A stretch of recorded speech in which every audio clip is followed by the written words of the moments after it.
So it's the final day of the third Inter-Korean Summit and President Moon Jae-in's last day in Pyongyang. On Wednesday, the two leaders arrived at a number of agreements to boost inter-Korean relations and move toward denuclearizing the peninsula, as North Korean leader Kim Jong-un promised to destroy key nuclear and missile test sites, while the two sides also agreed to remove the threat of war from the Korean peninsula.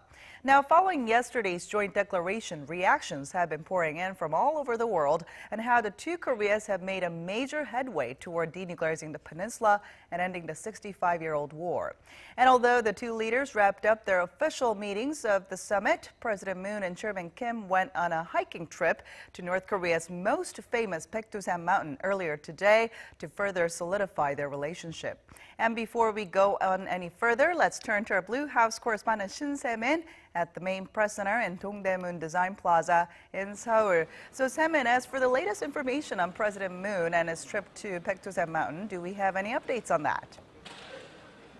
Yes, of course. The latest bit of information that we have received from the joint Pyongyang press corps is that the first couples of the two Koreas have made it to the Baekdusan Mountain and even to the crater lake of Cheonji, which sits on the borderline of North Korea and China. And the joint press corps also said that the leaders have stopped by at a Hyang-do station where trains going to and from the Baekdusan Mountain stop over. And about President Moon's trip back home, we know that President Moon will be heading right back home straight from Seoul from the Samjiyon Airport near the Baekdusan Mountain after his last meal up in the north. But the rest of his entourage, however, will be heading home after stopping by at Pyeongyang International Airport, the route they took to get to the north a couple days ago. And that means, Jiyoon, the footage of the first couples strolling at Baekdusan Mountain will be transmitted from the north by the press corps before they head back home in Seoul. And as much as many here are anticipating to have a first look at the Baekdusan Mountain stroll by the first couples, because they say that it will be as remarkable as the one that we saw back in April by the two leaders when they held that private conversation at the Inter-Korean village of Panmunjom on that footbridge. Many are wanting to see that first raw video footage as they come in. Jiyoon? All right, we're also waiting to see some more footage as soon as we get it. But Se-min, this morning there was a separate briefing by an official at the main press center on denuclearization. Tell us more about that.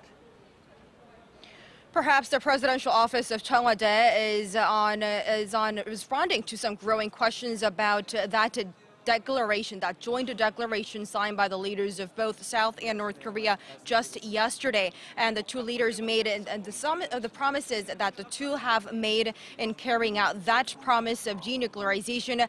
South Korea's top nuclear envoy Lee Do-hoon spoke to reporters earlier this morning.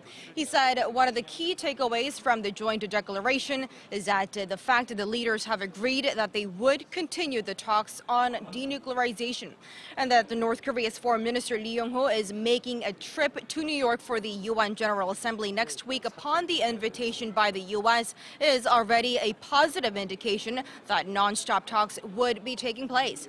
And Seoul's top nuclear envoy also said the agreement by the leaders on moving forward to a nuclear-free Korean peninsula is a stark contrast and a major development that we're seeing compared to that military standoff between the two Koreas that we saw just last year. Jiyoon? All right, thank you, Se-min, for that.